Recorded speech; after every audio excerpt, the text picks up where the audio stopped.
Sub points গুলো that R responsible for not providing the services or as they are less interested MNC and FDI that are the main reason তার মধ্যে specifically বলতে পারবে কোনগুলো সেটা হলো corruption, not having legal framework or not having that transparency, accountability, এটা হলো main reason. আর infrastructural development সেটাও আছে। তো জেনারেল এনভায়রনমেন্ট বলে বাকি পয়েন্টগুলোকে 3 আর 4 মার্কসের এরকম একটা আনসিন কোশ্চেন থাকে যে এফডিআই এন্ড এমএনসি স্পেশালি এগুলো কেন বাংলাদেশে কাজ করতে চায় না and they are less willing to provide services. তো বাংলাদেশে সার্ভিস কেন কম প্রোভাইড করতে তারা চায়, গেল এটা। এরপরে যে টপিকগুলো বলেছিলাম লাস্ট ক্লাসে যারা ছিল না একটু রিপিটিশন দিয়ে দেই। কোটাজ হলো limitation on imported goods, then tariff হচ্ছে গিয়ে তোমার ট্যাক্স অন ইম্পোর্টেড গুডস, আর এটা হলো লিমিটেশন। মাস্ট তোমাকে মেনশন করতে হবে imported goods, not exported or domestic goods. আর সাবসিডিজ হচ্ছে গিয়ে aid or help given by the government to the new entrepreneur or new industries. Subsidies মানেই বাংলায় এটাকে বলে ভর্তুকি। ভর্তুকিটা কিভাবে আসে, লাইক কোনো একটা গুড পারফর্মিং ইন্ডাস্ট্রি বাট তার ফাইন্যান্সিয়াল কন্ডিশন ভালো না, তার এখন লোন দরকার, সেই লোনের তার ইন্টারেস্ট দেওয়ারও কন্ডিশন নাই, তখন গভর্নমেন্ট দেখলো যে এটা তো আমাদের ইকোনমির জন্য অনেক গুড, ইকোনমিক গ্রোথের কথা কনসিডার করে যখন গভর্নমেন্ট এটা এদেরকে লোন দিয়ে দিচ্ছে উইদাউট এনি ইন্টারেস্ট, দিয়ে দিল যে 1 বছরে তোমাদেরকে কোনো ইন্টারেস্ট দিতে হবে না, তারপরে তোমার যখন প্রোডাকশন ভালো হবে তুমি ভালো কিছু করতে পারবে, দেন ইউ উইল গিভ। এইরকম ধরনের any kind of aid or help given by the government to the new entrepreneur as well as industries, সেগুলোকে আমরা বলবো সাবসিডিজ। আর একটা বলেছি লাস্ট ক্লাসে যেটা হলো লিবারালাইজেশন। লিবারালাইজেশন অর প্রাইভেটাইজেশন খুবই ইজি জিনিস, handing over the public owned company to the private owner. আর লিবারালাইজেশন হবে তোমার লিবার্টি দিয়ে দেওয়া, যেটা হলো আমি তোমাদেরকেও লিবার্টি দিয়ে দিলাম, যা খুশি করো না করো, আমি জানি না, আমাকে একটা এস্টার দিতে হবে। সো তুমি যখন লিবার্টি পেলে বাট কন্ডিশনও থাকবে, সেটা হলো বেটারমেন্ট, ইকোনমিক গ্রোথের কন্ডিশন। ইন্ডাস্ট্রিগুলোকেও এরকম সব রুলস রেগুলেশনস থেকে যখন লিবার্টি দিয়ে দেওয়া হবে বাট কন্ডিশন থাকবে, তাদেরকে ইকোনমিক গ্রোথ দেখাতে হবে, মানে কন্ডিশন একটা বাট আর সবকিছুতে লিবার্টি। তুমি কয় ঘন্টা পড়বা, 8 ঘন্টা 9 ঘন্টা, that is not my matter is 90 up এস্টার। তো এটাই হলো লিবারালাইজেশন। এর ফলে কি হতে পারে, মার্জুক টাইমটার প্রপার ইউজ করে একটা এস্টারে দিতে পারে। আবার ও বললো জীবন তো একটাই, আর তো পড়ালেখা করে কি হবে, এনজয় করি, কিসের কি এস্টার, মিস বলছে এক কানে শুনছি এক কানে শেষ, দেখা যাবে পরেরটা পরে, বাবা মা বলতেছে দেখা যাবে পরেরটা পরে, এখন যা করার করে নেই, এনজয় করি, তখন ওর লাইফটা স্পয়েল হয়ে যেতে পারে, আবার ও একটা ভালো রেজাল্টও দিতে পারে। ইন্ডাস্ট্রির ক্ষেত্রেও সেই ওয়েতে ইন্ডাস্ট্রিগুলো যখন লিবার্টি পায় তারা কোয়ালিটি প্রোডাকশন দিতে পারে, আবার অতিরিক্ত লিবার্টি পেলে তারা হার্মফুল গুডসের প্রোডাকশন বাড়িয়ে দিয়ে এবং অনেক পরিমাণে ওয়েজেস নিয়ে এক পর্যায়ে দেখা যাবে কোনো কিছুই খেয়াল করতেছে না মার্কেট ডিমান্ড আছে কি নাই, তারা তাদের মতো চলতেছে, তখন কি হবে, sudden close down of industry হয়ে যাবে, হঠাৎ করে ইন্ডাস্ট্রি তারা বন্ধ করে দিতে বাধ্য হবে। Ultimately the worker they will be the sufferer, basically due to the wrong decision of the decision maker of that industry. তাহলে এই হলো লিবারালাইজেশন। আমরা আজকের যেটা নেক্সট যেটা টপিক 2 টাইপস অফ ইন্ডাস্ট্রি আমরা করব, সেটা হলো large scale and small scale industry. বাংলাদেশে ক্যারেক্টারিস্টিক্স বা ক্যাটাগরাইজ করতে গেলে ক্যাটাগরিজ অনুযায়ী, ক্যারেক্টার অনুযায়ী 2 টাইপস অফ ইন্ডাস্ট্রিজ আমরা পাচ্ছি, একটা হলো লার্জ স্কেল আর একটা হচ্ছে স্মল স্কেল। স্মল স্কেল আর একটা হলো লার্জ স্কেল। এই স্মল স্কেলের ইনক্লুডিং আর একটা ইন্ডাস্ট্রি আছে, সেটা হচ্ছে গিয়ে কটেজ ইন্ডাস্ট্রি। হ্যাঁ, স্মল স্কেলের ক্যাটাগরি অনুযায়ী, কন্ডিশন অনুযায়ী আর একটা ইন্ডাস্ট্রি পড়ে, সেটা হচ্ছে small scale, sorry cottage. Cottage আর স্মল স্কেলের কন্ডিশন অলমোস্ট সেম, যেমন স্মল স্কেলে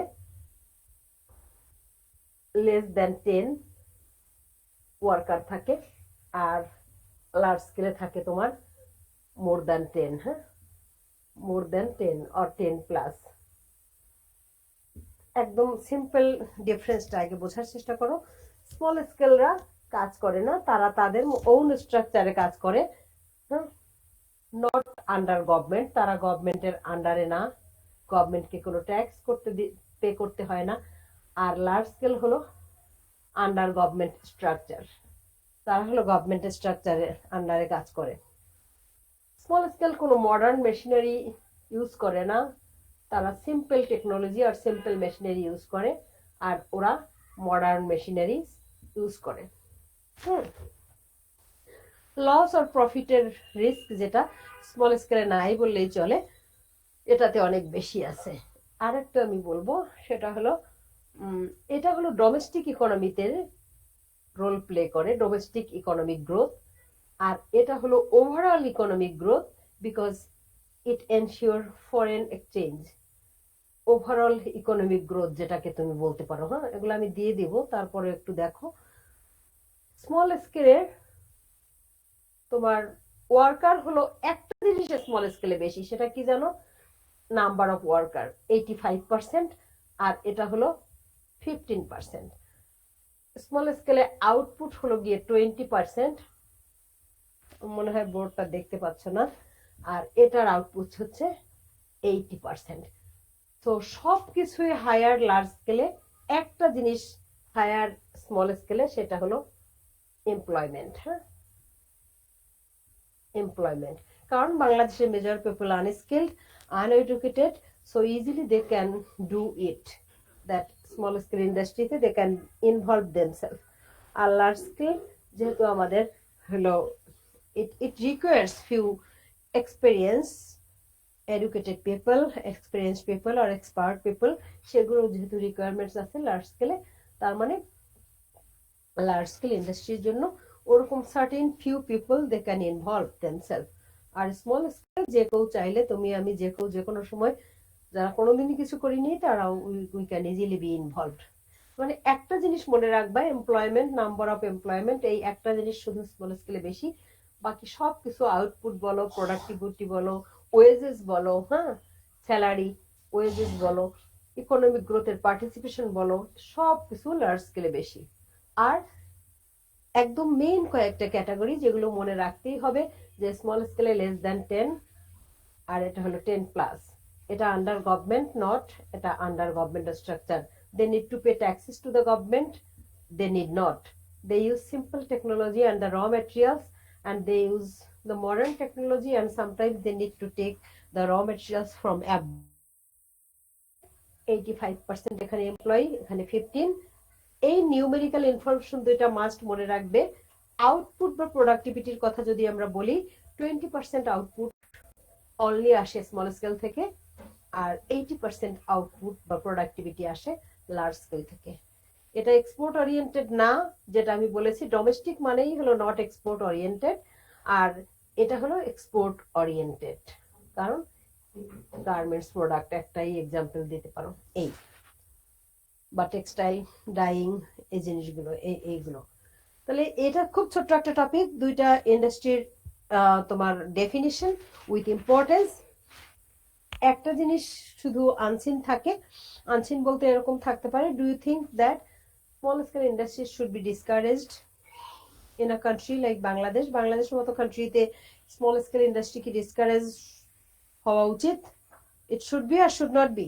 শান, say It should not be. Yes. Yes, why not, Firdaus? সেটা তো জানি না, এটা তো আমার Many Yes, people will remain unemployed. yes, that's number one good point. সেটা হলো, as Bangladesh is a poor country until now, this is not a developed country, so obviously this is the way to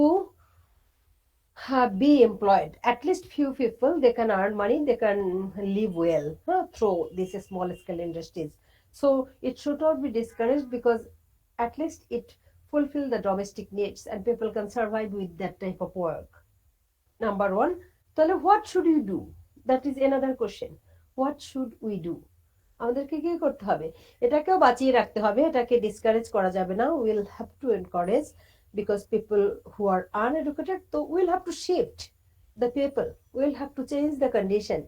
We'll have to transfer the people, making them fit for the job of large scale industries. How? We'll have to educate them.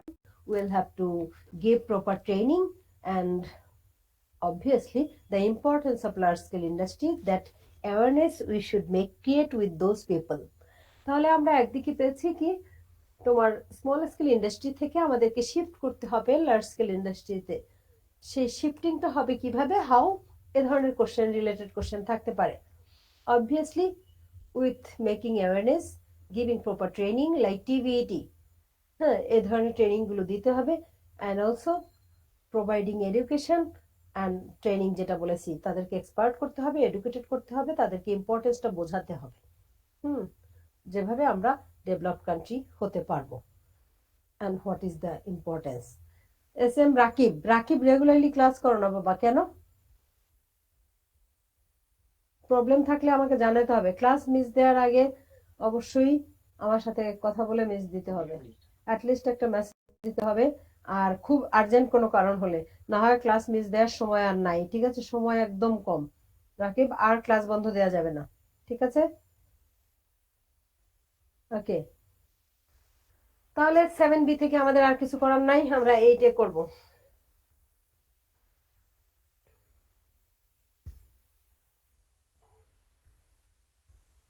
এগুলো বইয়ে দেয়া আছে, শুধু unseen জিনিসগুলো দেয়া নেই, যেগুলো আমি এক্সপ্লেইন করে যাই ওগুলো একটু নোট রেখো, যে আমাদেরকে শিফটিং ওয়েটা কি হবে, বা কিভাবে, how we can change our economic growth আর our economic condition, or how we can ensure the involvement of good number people in large scale industry।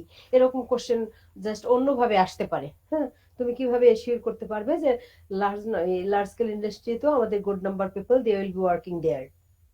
That means what is the suggestion solution.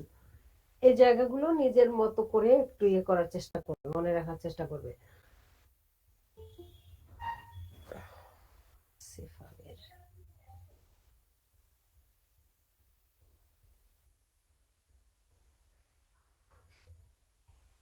Wasif, আপনার long days? আমি আমার travelling করতেছিলাম, তো কয়েকদিন আমার ছিলেন না। ওকে ওকে, আমাকে শুনতে পাচ্ছ? নেটওয়ার্কটা একটু ঝামেলা করছিল, শোনা যাচ্ছে? জি মিস। আচ্ছা, টপিক 8A, যেটা হলো জি মিস, শোনা যাচ্ছে miss. Okay okay, service or tertiary sector. তোমরা একটু রিকল করার চেষ্টা করো। আমরা টপিক 5এ আমরা যেটা করেছি, দাঁড়াও একটা মিনিট।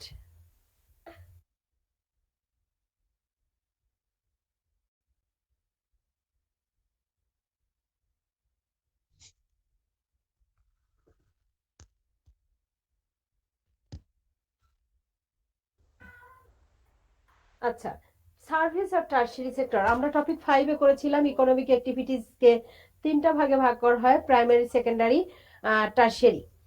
টারশিয়ারি মানেই হলো যে সেক্টরটার নাম service sector. Primary sector natural resource related, secondary one basically the processing আর manufacturing good, and tertiary sector এটা ইনক্লুড করবে কোনগুলো? Tertiary sector basically service. আর এই সার্ভিসটাকে, there are 2 types of service.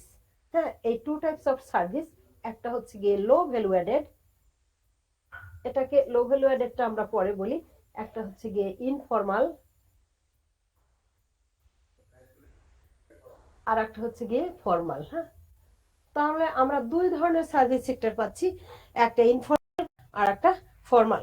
Informal সেক্টরটায় যে অ্যাক্টিভিটিস গুলো ইনভলভ, সেই অ্যাক্টিভিটিস গুলোকে বলা হয় লো ভ্যালু অ্যাডেড। লো ভ্যালু অ্যাডেড মানেই হলো যেখান থেকে আমরা লোয়ার ওয়েজেস পাচ্ছি। আর ফর্মাল সেক্টরটা যেটা হচ্ছে গিয়ে হাই ভ্যালু অ্যাডেড। হ্যাঁ, হাই ভ্যালু অ্যাডেড। তাহলে লো ভ্যালু অ্যাডেড আর হাই ভ্যালু অ্যাডেড এর মধ্যে কোন কোন অ্যাক্টিভিটিস গুলো যাবে, অ্যাক্টিভিটিস এর ক্লাসিফিকেশন গুলো আমরা আগে নিয়ে নেই। সার্ভিস সেক্টরটাকে 2 ভাগে ভাগ করা হয়েছে, একটা ইনফর্মাল, একটা ফর্মাল।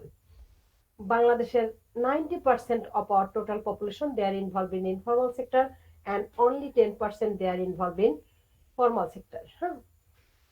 Why? Same, তবে এক্সামে যদি এটা কখনো আসে, মিক্স ম্যাচ করে ফেলো না। একটা হলো ইনফর্মাল আর ফর্মাল, আর একটা লার্জ স্কেল আর স্মল স্কেল।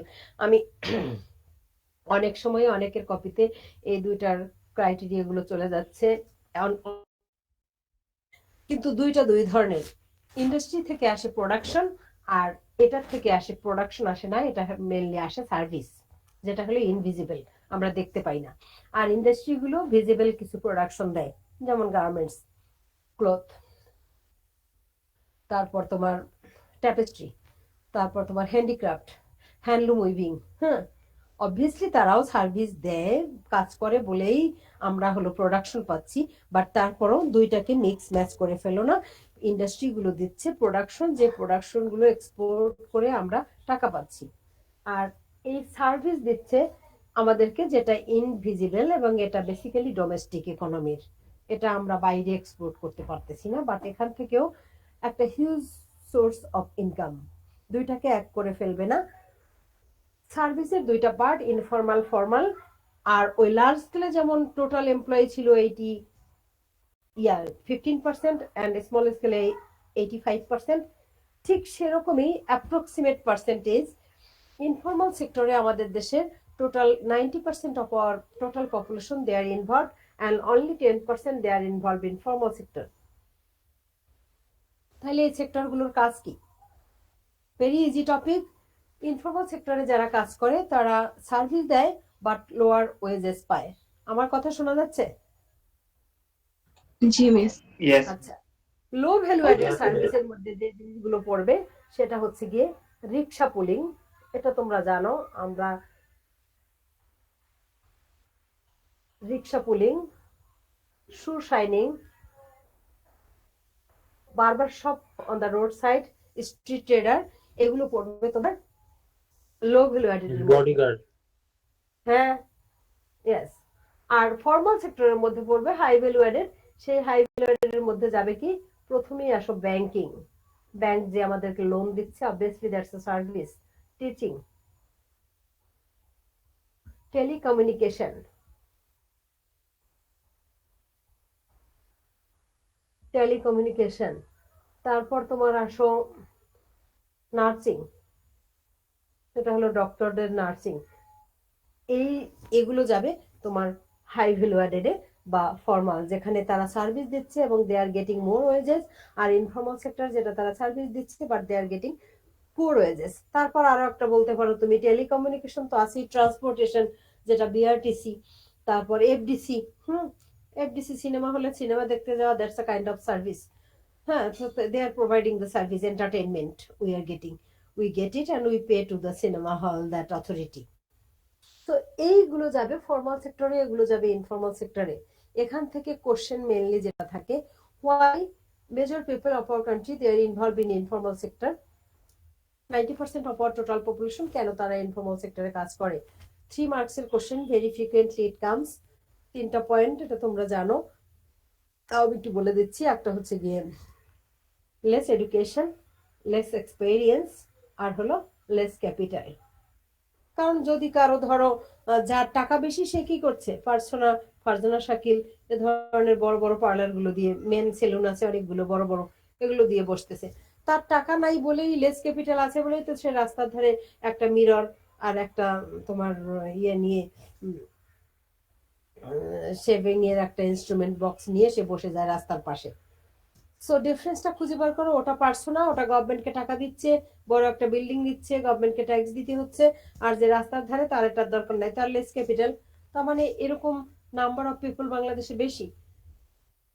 তারপর সে যদি এক্সপার্ট হতো, এডুকেটেড হতো, তাহলে কি হতো? রিক্সা পুলিং না করে সে তো রোড ট্রান্সপোর্ট, বিআরটিসির সরকারি জব করতে পারতো। রিক্সা পুলার না করে, সে যদি এডুকেটেড আর এক্সপার্ট, তার যদি আর কিছু ট্রেনিং থাকতো। এই যে কম্পারিজন গুলো তোমাকে খুঁজে বের করতে হবে। তারপরে less educated, education, less experience and less capital, this are the 3 only main reasons why major people they are involved in informal sector, and very less number of people they are involved in formal sector. যে কোনো ভাবে আসতে পারে। বেশিরভাগ মানুষ কেন informal কাজ করে, আর কম মানুষ, few people why they are involved in formal sector, এরকম আসতে পারে। তাহলে এখান থেকে কোশ্চেন থাকে 2 types of services with the example and importance. Importance বলতে obviously always you'll have to think following the economic growth of a country. আর তারপরে যাবে তোমার how can we change our economic condition or the participation in service sector. How can we change the percentages of participation? That means informal থেকে formal participation কিভাবে বাড়ানো যেতে পারে। Informal থেকে ফর্মালে বাড়ানোর ওয়ে যেটা, সেটা হচ্ছে গিয়ে তোমাকে অবভিয়াসলি আমাদেরকে প্রপার এডুকেশন দিতে হবে। তারপর ওই তিনটা প্রবলেম যেখানে, সেখান থেকেই সলিউশন ফাইন্ড আউট করে নিতে হবে। এডুকেটেড করতে হবে, অ্যাওয়ারনেস বাড়াতে হবে, এক্সপিরিয়েন্স দিতে হবে। সেই এক্সপিরিয়েন্সের জন্য কি করতে হবে, বিভিন্ন ট্রেনিং সেন্টার এটা খুলতে হবে, গভর্নমেন্টের প্রপার ইনিশিয়েটিভ লাগবে। আর কি ক্যাপিটাল বাড়ানোর জন্য কি পভার্টি ব্যাংক লোনও দিতে হবে কখনো। কারণ যার ক্যাপিটাল নাই সে যদি কিছু ব্যাংক লোন নিয়ে একটা বিজনেস একটা কিছু করতে শুরু করতে পারে, দেন দে ক্যান বি বেনিফিটেড। তারাও বেনিফিটেড হলো, কান্ট্রিও আবার পার্সোনাল মতো আরো 2-4টা ইয়ে হলে, জাস্ট অ্যাজ ফর এক্সাম্পল, তারাও সেখান থেকে ট্যাক্স পাবে, ভ্যাট পাবে। So ultimate scenario of our economic growth that will be changed. এই হলো এখান থেকে কোশ্চেন, খুবই ইজি টপিক।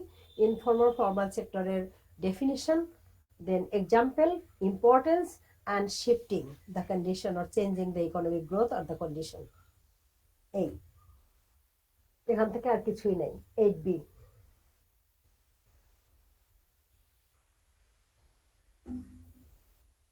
কোড পড়তে হবে। আমি যতই পড়াই দেই, আমি সবসময় বলি যে এদিন যে টপিকটা শেষ হয় একবার বইয়ের থেকে সেটা গিয়ে রিভিশন দিতে হবে। তাহলে কি হবে, ওইটা ব্রেইনে লং লাস্টিং হবে এবং ইম্পর্টেন্ট জিনিসগুলো ওখান থেকে হাইলাইট করে ফেলতে হবে। That is the way to read or to study the whole book. একা একা সবকিছু করা সম্ভব না বলেই যেটা ফ্যাক্ট, যে আমি তোমাদেরকে একটু হেল্পের জন্য এখানে আছি। সেই হেল্পটা আমার ইনস্ট্রাকশন অনুযায়ী যদি না নাও, তাহলে এরকম পড়ার শুধু টাইম ওয়েস্ট আর কিছু টাকা পয়সা নষ্ট ছাড়া কিছুই হবে না। এই জন্য সবাইকে বলি, এখন তোমাদের এক্সাম শেষ, সময় আছে সাফিসিয়েন্ট। যেটা যেদিন যে টপিকটা, যেমন আজকে 7 আর 8 দুইটা টপিক আমরা কমপ্লিট করে ফেলছি, দ্যাট মিনস এই দুইটা টপিক পড়ে ফেলতে হবে বইয়ের থেকে আজকে গিয়ে। 8B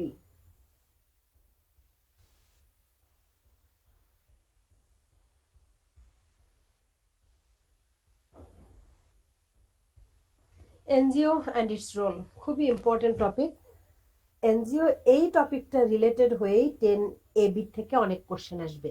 তার আগে এনজিওর একটা ওভারঅল মানে আইডিয়া আমাদেরকে নিতে হবে, এনজিও কি বা কারা। এনজিও টার্মটা থেকেই তোমরা বুঝতে পারো যে এনজিও কি বা কারা। NGO basically the non governmental organization and they are non profit basis. তারা non governmental as well as non profit basis, তারা কোনো প্রফিটের জন্য কাজ করে না।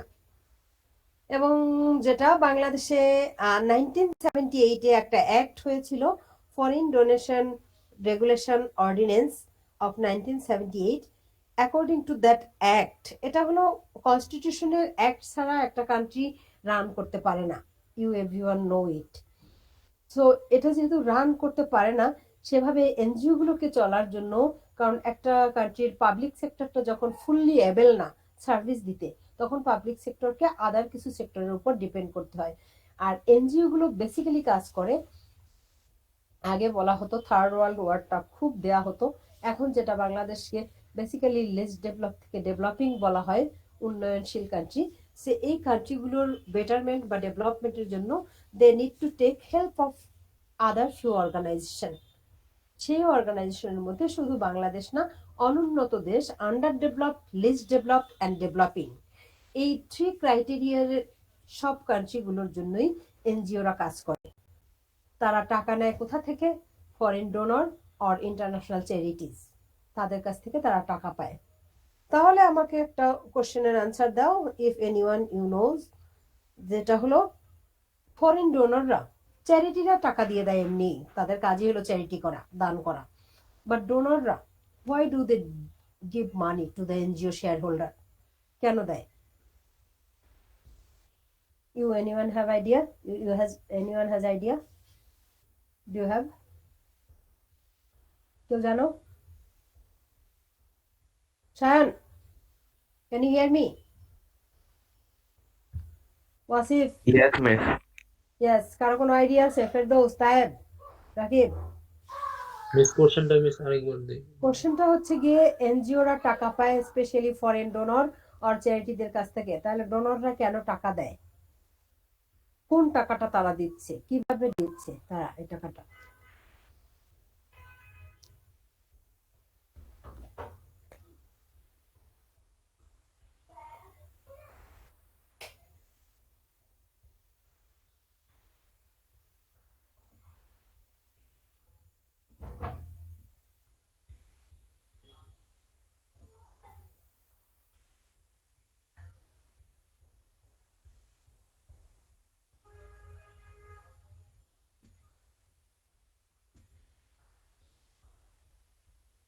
আচ্ছা, এই ধারণাটা তোমাদের নাই। আমি বলি ডেভেলপড কান্ট্রিতে যেটা হয়, অনেক অর্গানাইজেশন আছে, অনেক সময় ইকোলজির বা এনভায়রনমেন্টাল কিছু অ্যাক্ট থাকে ওদের, হ্যাঁ, সেই এনভায়রনমেন্টাল অ্যাক্টগুলোকে ইগনোর করে, ইকোলজির অ্যাক্টগুলোকে ইগনোর করে ওরা কিছু কাজ করে। যখন সেটা গভর্নমেন্টের চোখে পড়ে, তখন গভর্নমেন্ট তাদের উপর কিছু পেনাল্টি ইম্পোজ করে, যে তোমরা এই কাজটা করেছো, তোমাদেরকে পেনাল্টি দিতে হবে। সেই পেনাল্টিটা, সাপোজ ওদের একটা কোনো একটা ইন্ডাস্ট্রিতে হয়তো পিউরিফিকেশন নাই, পিউরিফিকেশন ছাড়াই ইন্ডাস্ট্রিটা কন্টিনিউ করছে, সেটা ওদের এনভায়রনমেন্টের অনেক ক্ষতি করছে, তখন এটা যখন গভর্নমেন্টের চোখে পড়েছে বা কোনো একটা গভর্নমেন্ট অর্গানাইজেশন তারা এটা অবজার্ভ করেছে, তখন তারা কি করলো, ওই অর্গানাইজেশনের ওই ইন্ডাস্ট্রির উপর একটা পেনাল্টি দিয়ে দিল। সেই পেনাল্টিটাই ফরেন ডোনররা তোমার ডোনেশন হিসাবে আন্ডার ডেভেলপ, লিস্ট ডেভেলপ এবং ডেভেলপিং কান্ট্রিতে দেয়, এবং এনজিওরা সেই টাকাটাই নেয় ডেভেলপ কান্ট্রি থেকে, সেই টাকাটাই নেয়, সেটাই হচ্ছে ফরেন ডোনেশন হিসাবে আসে। আর চ্যারিটি যেটা, এটা তো ইন্টারন্যাশনাল অনেক ফান্ডিং চ্যারিটি থাকে যারা এমনিতেই টাকা দিয়ে দেয়। আমি এজন্য বলছিলাম যে এনজিওরা কোথা থেকে টাকা পায়, what is the source of their financial support, and obviously they have a limitation, কারণ তাদের এত সাফিসিয়েন্ট টাকা থাকে না প্রতি বছরে। একটা গভর্নমেন্টের যেমন একটা বাজেট এলোকেশন থাকে, ওরকম এনজিওর, যেমন বাংলাদেশে ধরো এখন 4,000-এরও বেশি এনজিও আছে, বাট প্রথম কাজ শুরু করছিল মাত্র 438 এনজিও। বাংলাদেশের সবচেয়ে প্রথম এনজিও কোনটা বলতে পারো? ক্যান এনিওয়ান সে?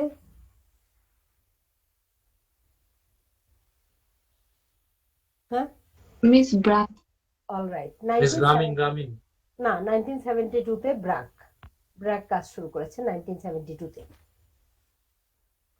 হ্যাঁ, তো এটাই হলো প্রথম এনজিও, যেটা হলো 71-এ আমাদের লিবারেশন, 72-তেই এটা কাজ শুরু করেছে।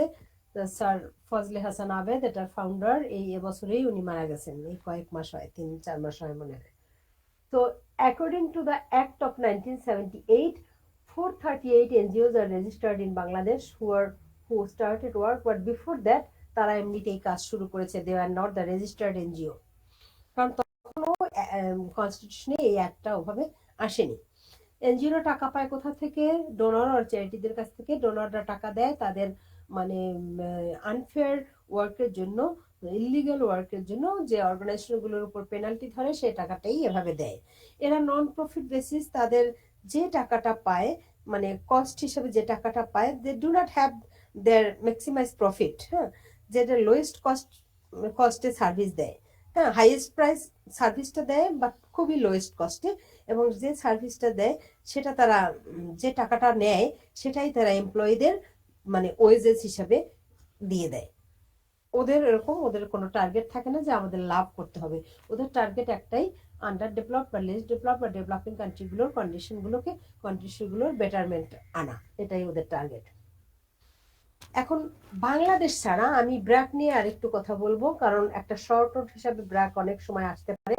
ব্র্যাকের full form Bangladesh rural advancement committee. এই ব্র্যাকের 20% হচ্ছে গিয়ে ইন্টারন্যাশনাল রোল আর 80% ন্যাশনাল। একটা শর্ট নোট ব্র্যাক নিয়ে আসতে পারে। ব্র্যাক বাংলাদেশে ফাউন্ডেড হয়েছে কবে? 1972-তে। ফাউন্ডারকে স্যার ফজলে হাসান আবেদ। এর রোলটা কিভাবে? 20% ইন্টারন্যাশনাল। ইন্টারন্যাশনাল কেন? ইন্টারন্যাশনাল অনেক কান্ট্রি আছে যে কান্ট্রিগুলোতে ব্র্যাক রোল প্লে করে, যেমন তোমার ইথিওপিয়া, তারপর সুদান, ঘানা, নাইজেরিয়া, হ্যাঁ, দক্ষিণ আফ্রিকার অনেক কান্ট্রি আছে, তারপর তোমার পভার্টি এফেক্টেড অনেক কান্ট্রি আছে। সেটা মিডল ইস্ট কান্ট্রিও, সেই কান্ট্রিগুলোতে ব্র্যাক কি দেয়, সেখানে ফুড দেয়, ক্লোথ দেয়, মেডিসিন দেয়, এই কাজগুলো করে। এটা হলো ইন্টারন্যাশনালি। আর বাংলাদেশে ন্যাশনালি অনেক রোল প্লে করে, যেগুলো ওভারঅল এনজিওর রোল, সেগুলো সেই ওভারঅল এনজিওর রোলটা আমরা জানবো এখন। এনজিও যে কি সেক্টরগুলো তারা ফুলফিল করে, প্রথমেই হচ্ছে গিয়ে তোমার health care specially family planning, হ্যাঁ, ফ্যামিলি প্ল্যানিং আর চাইল্ড ডিজিজ, হ্যাঁ, উমেনদেরকে নিয়ে তারা কাজ করে, উমেন এবং চিলড্রেন, হ্যাঁ, ফ্যামিলি প্ল্যানিং আর চাইল্ড ডিজিজ, এটা হলো তাদের মেইন টার্গেট। তারপরে অবভিয়াসলি তোমরা জানো এডুকেশন, লিটারেসি রেট বাড়ানোর জন্য ওরা কাজ করে, হ্যাঁ। এটা আমরা 10A এবং 10B তে ইন ডিটেলস পাবো, এনজিওর রোল হেলথ কেয়ার এবং এডুকেশনে, how do they play their role, খুবই ইম্পর্টেন্ট। ঠিক প্রতি বছরই এনজিওর রোল থেকে কোশ্চেন মোরাললেস এনজিও রিলেটেড থাকি। পভার্টি ইরেডিকেশন, দারিদ্র দূরীকরণ, এক কথায় এত কঠিন ওয়ার্ড না দিয়ে রিমুভিং পভার্টি আর আনএমপ্লয়মেন্ট প্রবলেম, এটার জন্য ওরা কাজ করে। মাইক্রো ক্রেডিট নিয়ে কাজ করে। এনভায়রনমেন্টাল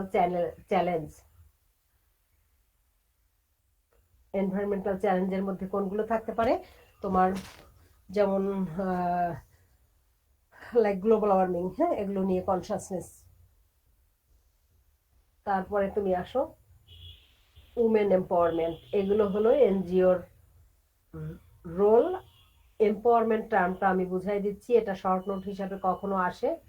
আর একটা যেটা, এটা ছাড়া আর একটা টার্ম মনে রাখতে হবে, বাংলাদেশের আর্জেন্ট কিছু সিচুয়েশনে, যেমন natural disaster affected area, flood affected আর সাইক্লোন এফেক্টেড এরিয়াগুলোতে NGO food, shelter, medicine, cloth, infrastructure এগুলো সাপ্লাই দেয়। ফুড, ক্লথ, মেডিসিন, শেল্টার আর ইনফ্রাস্ট্রাকচারাল সাপোর্ট, যেটা হলো কমিউনিকেশন সিস্টেম নষ্ট হয়ে গেছে, পিওর ড্রিঙ্কিং ওয়াটার নাই, ফুড নাই, শেল্টার নাই, তারা urgently they do provide their. তবে ওভারঅল রোল এগুলো health care, education, poverty, micro credit, environmental challenge, women empowerment. Who can explain the term empowerment?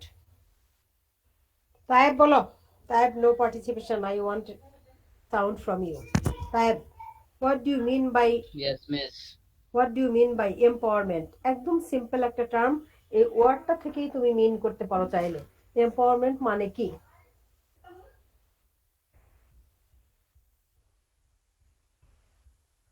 বলো?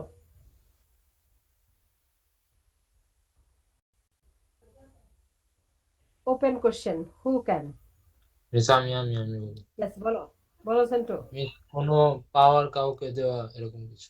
হ্যাঁ, এম্পাওয়ার কাউকে দেও না, পাওয়ার তো আর পাওয়ার হ্যান্ড ওভার করা বলতে, কোনো ধরো এক মিস সরকারের পরে দায়িত্ব আর এক মিস সরকার চেঞ্জ হলো, এটা হলো পাওয়ার চেঞ্জ। এমপাওয়ারমেন্ট কথাটা যেহেতু দেওয়া আছে, এনকারেজ, এম্পাওয়ারমেন্ট মানে কাউকে কারেজ দেওয়া, লাইক যেরকম এম্পাওয়ারমেন্ট মানে কাউকে পাওয়ারটা ওভাবে দেওয়া যায় না। এই পাওয়ারটা দেওয়ার প্রসিডিউর কি?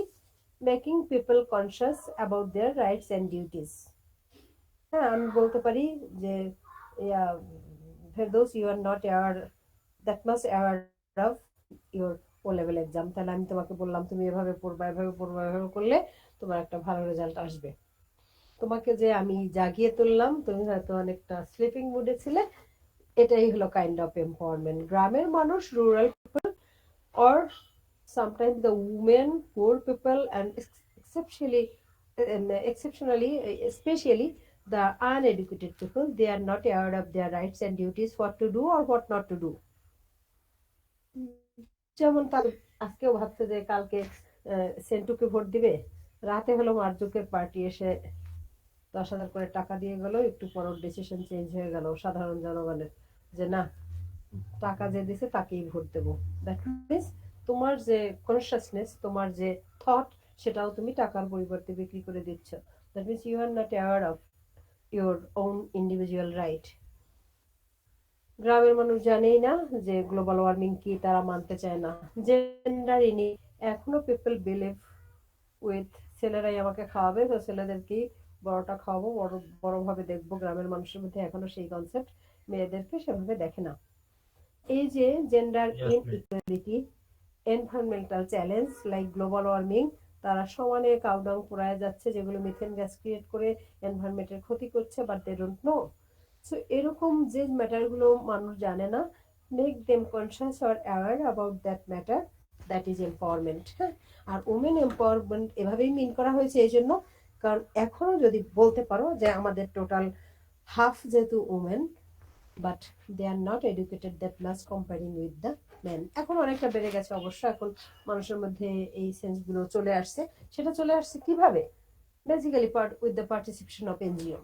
NGOs played a vital role for this thing, empowerment especially. Government যেখানে failed, সেখানে NGOs did work well to make them aware about their rights and duties. That's all. এই টপিকে আর কিছুই নেই। Basically, who are NGOs? What is their role? And in the perspective of Bangladesh, specific role যেটা আমি বলেছি, natural disaster affected এরিয়াগুলোতে কি কি role play করে। কারণ এখান থেকে একটা শর্ট নোট 2 বা 3 মার্কসের পেয়ে যেতে পারো। সেটা হলো ব্র্যাক কি, কিভাবে কাজ করে, কখন শুরু হয়েছে, ফাউন্ডার কে, তাদের রোলটা ন্যাশনালি এবং ইন্টারন্যাশনালি কতটুকু।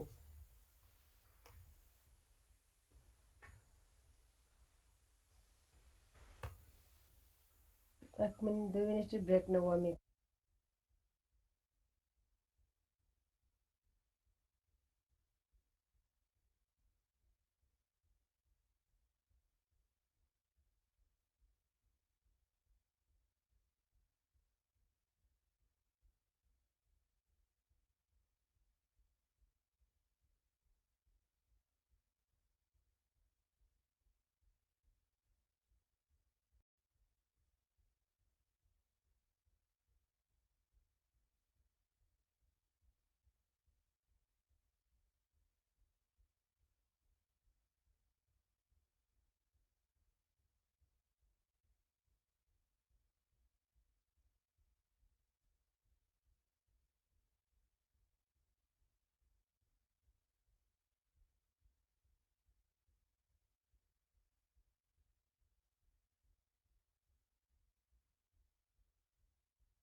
আচ্ছা, আমরা নেক্সট যে টপিকটা করব সেটা হলো ফাইন্যান্সিয়াল সেক্টর।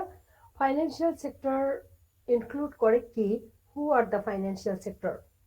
প্রথমে যেটা জানবো, আরো একটা টার্ম আমাদেরকে জানতে হবে, সেটা হলো মাইক্রো ক্রেডিট অ্যান্ড এটা হলো দ্য ওয়ে।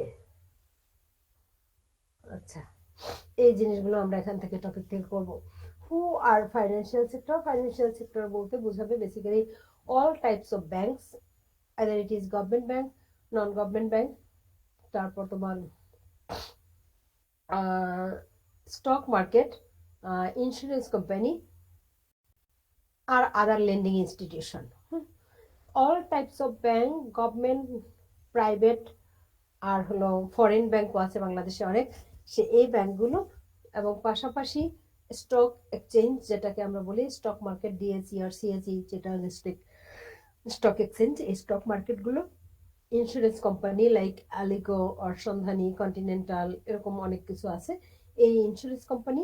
আর একটা কি বলেছি যেন, আদার লেন্ডিং ইনস্টিটিউশন, আদার যদি বিমা কর্পোরেশন এরকম কিছু থাকে, এগুলো আসবে তোমার ফাইন্যান্সিয়াল সেক্টরের মধ্যে। So what is the role or why is it important? এক কথায় ফাইন্যান্সিয়াল সেক্টর ছাড়া economic growth impossible. So it enhance the economic growth. It enhance economic growth বলতে এটা ইকোনমিক গ্রোথটাকে আরো ফাস্টার করে তোলে। এই ফাস্টার ইকোনমিক গ্রোথের জন্য ফাইন্যান্সিয়াল সেক্টরের রোল অনেক বেশি, because it in it only provide huge amount of loan and for long duration, adequate loan, long term loan, which is helpful for the industries, for the new entrepreneurs and micro ক্রেডিটের জন্য নাকি? Overall. Micro ক্রেডিটটা আমি আলাদা করে বলবো, overall financial সেক্টরের role. হ্যাঁ, financial সেক্টরটা কি করে, এটা সিকিউর করে আমাদের লাইফ, আমাদের অ্যাসেট। যেমন ইন্স্যুরেন্স কোম্পানিগুলো একটা লাইফের জন্য হয়তো 25 ইয়ার্স 30 ইয়ার্সের জন্য একটা ইন্স্যুরেন্স নেয়। So it give some conditions, some securities to us, but except that ওভারঅলই তুমি বলতে পারো ওভারঅল সিচুয়েশন ফাইন্যান্সিয়াল সেক্টরটা রোল প্লে করে একটা কান্ট্রির economic growth, better investment and to run smoothly the new entrepreneur or new industries, and also the good performing industry who have the bad condition right this moment. এইসব জায়গাগুলোতে financial সেক্টরের role অনেক বেশি। তাহলে obstacle কি? Obstacle গুলো already we did it in 7A, ফাইন্যান্সের obstacle. ফাইন্যান্সের অবস্টাকেল মেইনলি দুইটা তিনটা, ওখানে আমরা পেয়েছি 2 অবস্টাকেলস। একটা ছিল it suffer with historical bad debts, আর এই হিস্ট্রিক্যাল ব্যাড ডেটসে সাফার করার জন্য যেটা করে ওরা বড় বড় ইন্ডাস্ট্রিগুলোকে হিউজ অ্যামাউন্ট অফ লোন দিতে চায় না। They are less willing to provide long term loan as well as educate loan. ওরা কি করতে চায়? Short term loan, that means consumer credit. কনজিউমারদের সাথে, ইন্ডিভিজুয়াল কনজিউমারদের সাথে ওরা ডিল করতে খুব বেশি willing comparing with the industries, কারণ ইন্ডাস্ট্রিগুলো নেয় বিগার অ্যামাউন্ট অফ লোন। এটার জন্য নোবেল প্রাইজ উইন করছে না মিস? নোবেল প্রাইজ পেয়েছিল ডক্টর মোহাম্মদ ইউনুস, সেটা মাইক্রো ক্রেডিটের জন্য। ইউনুস মাইক্রো ক্রেডিটের জন্য, সেটা ডিফারেন্ট ম্যাটার। আমি সেটা বলবো না, আমি বলছি ওভারঅল ফাইন্যান্সিয়াল সেক্টরের প্রবলেম গুলো কোথায়। একটা হলো তারা লং টার্ম লোন দিতে চায় না, এডুকেট লোন দিতে চায় না, আর একটা হচ্ছে গিয়ে তারা তোমার হিস্ট্রিক্যাল ব্যাড ডেটস রান করে বলেই তারা ওটা দিতে চায় না, লং টার্ম লোনও দিতে চায় না, অ্যাডিকুয়েট লোনও দিতে চায় না। আর একটা কি, they suffer with political pressure or ruling party. Always ruling party create pressure to give loan, whether they are the owner or the poorly performing industry, but the good performing industry, they don't get proper loan because they are politically pressurized, so they don't have that much liberty. এই কয়েকটা problem, একদিকে long term loan দিতে চায় না, educate loan দিতে চায় না। কেন দিতে চায় না? as they suffer with historical bad debts and it takes time to recover and sometimes it's not possible to recover. কখনোই তারা দেখা যায় ফিরে পায় না, যেটা ব্যাংকের একটা গ্রেট লস। আর একটা কি, পলিটিক্যালি তারা প্রেশারাইজ হয়, যেখানে তাদের দরকার নেই সেখানে তারা লোন দিতে বাধ্য হচ্ছে, because the owner is the ruling class. গেল এটা। এরপরে আসো তুমি, ওভারকাম করা যায় কিভাবে? ওভারকাম করা যায় এভাবে, সেটা হচ্ছে গিয়ে তোমার ট্রান্সপারেন্সি আর অ্যাকাউন্টেবিলিটি বড়োয়ার আর লেন্ডারদের মধ্যে এনশিওর করতে হবে। ট্রান্সপারেন্সি অ্যাকাউন্টেবিলিটি বলতে একটা স্বচ্ছতা। হ্যাঁ, যেমন আমি ধরো তোমার লোন নিয়েছি, এমন একটা ইয়ে দিয়ে ইনফরমেশন দিয়ে আমার অ্যাড্রেস দিয়েছি, সরি আমার যে অ্যাড্রেস দিয়ে, কারণ লোন নিতে হলে সেখানে কিছু ডকুমেন্টস দরকার, যে অ্যাড্রেস দিয়ে আমি লোন নিয়েছি সেই অ্যাড্রেসে আমাকে,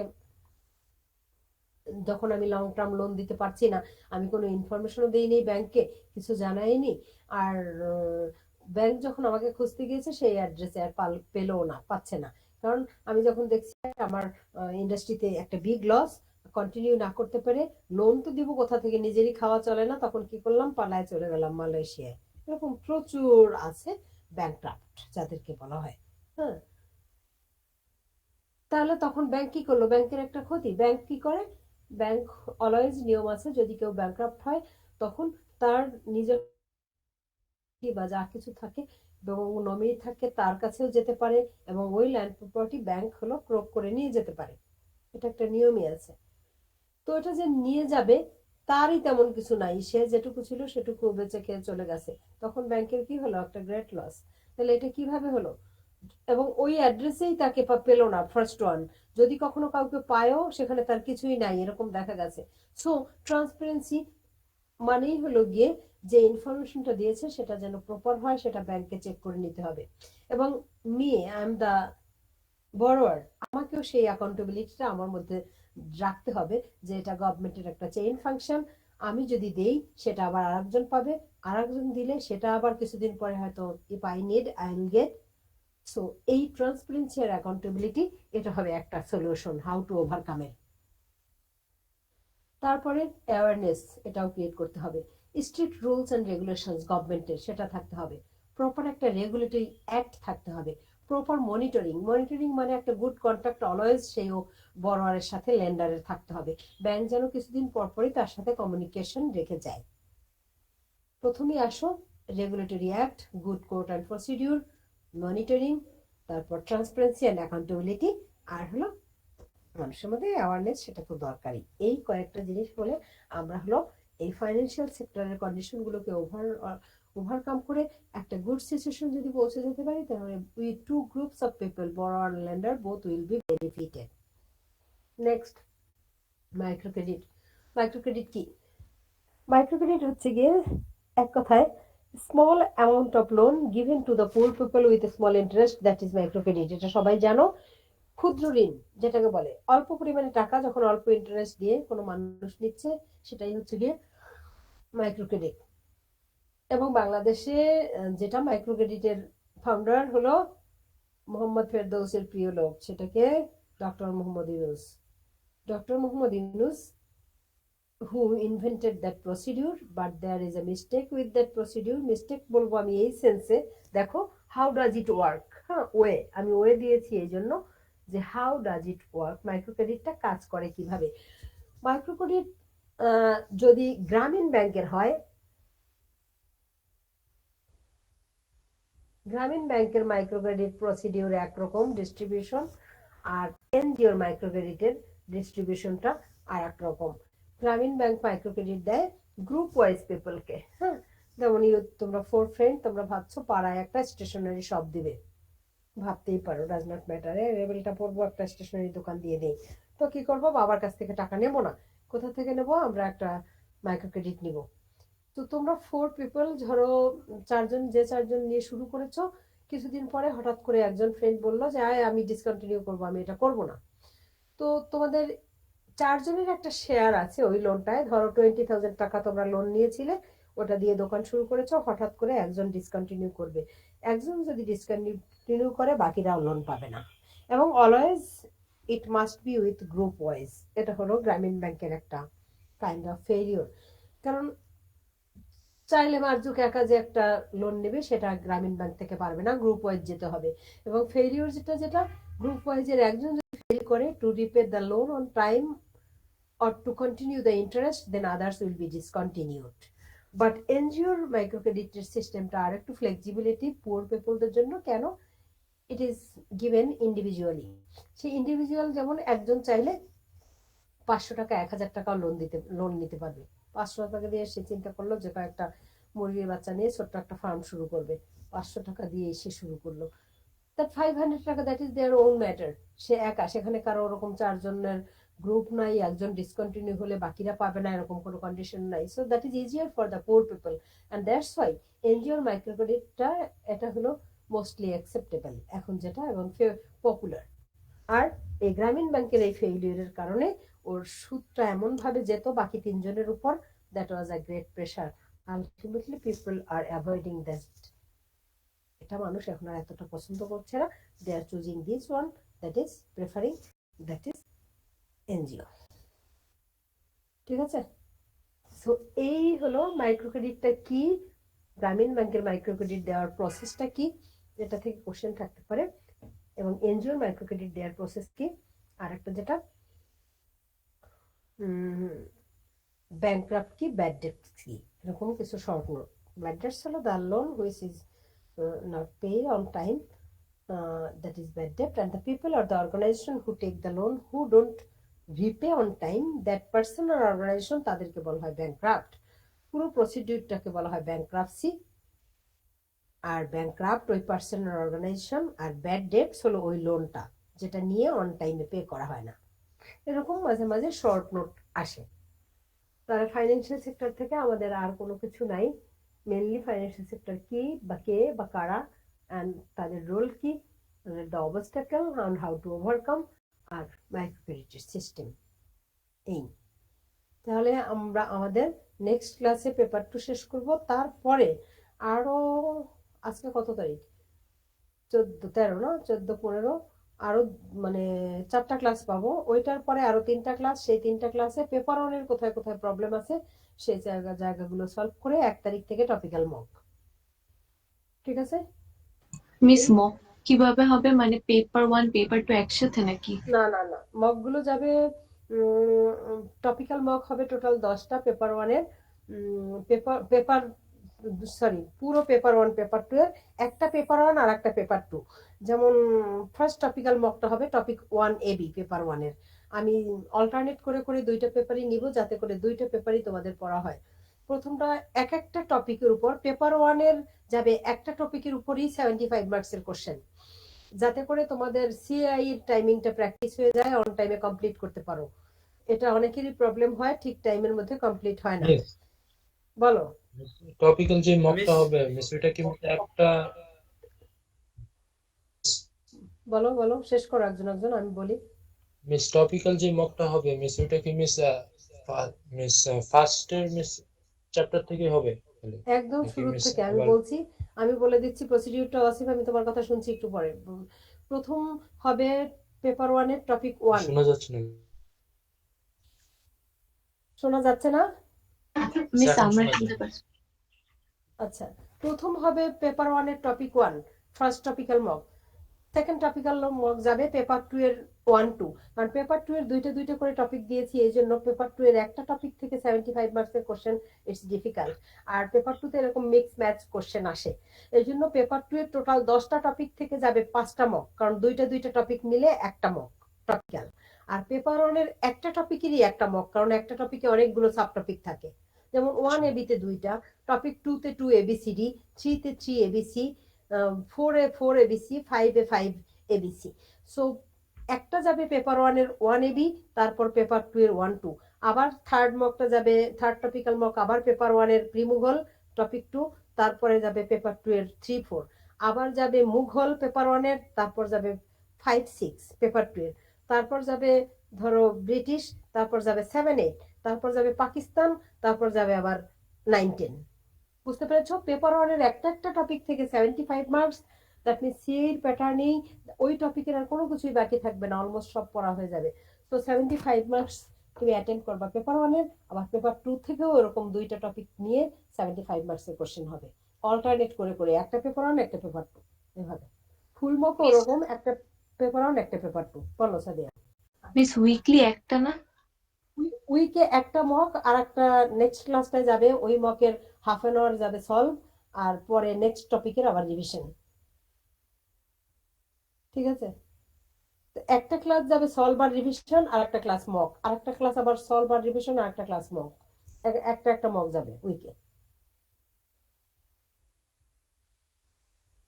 বুঝতে পেরেছো? এবার ওয়াসিফ, কারো কোনো কোশ্চেন? ওয়াসিফ, মিস ফুল মার্কটা কখন থেকে শুরু হবে? ফুল মক আরো পরে, টপিক্যাল মক জানুয়ারি 1 তারিখ থেকে। টপিক্যাল শেষ হয়ে গেলেই ফুল মক শুরু করবো। 10টা মক শেষ হতে যে কয়দিন লাগে আর কি। আর সাদিয়া, সায়ন, মার্জুক, রাকিব, তায়েব, কোনো কোশ্চেন? যদি আমি দেখি রিভিশন আগে শুরু করে দিচ্ছি, নট লাইক দ্যাট যে জানুয়ারি 1 তারিখ থেকেই শুরু করব, লাগলে ডিসেম্বরের লাস্ট উইক থেকেও শুরু করে দিতে পারি। আমাদের রিভিশন শেষ হয়ে গেলেই টপিক্যাল মক স্টার্ট করব, ঠিক আছে? আমি আর একটা ক্লাসে পেপার 2 শেষ হবে, আর একটা বা দুইটা ক্লাস রাখবো পেপার 1 এর, আর কোথায় কোথায় প্রবলেম আছে সেগুলো সলভ করার জন্য, তারপরে টপিক্যাল মক, ঠিক আছে? তাহলে আজকে bye bye, see you Tuesday. Okay miss. Miss Okay, bye, miss. Bye everyone. আল্লাহ হাফেজ মিস।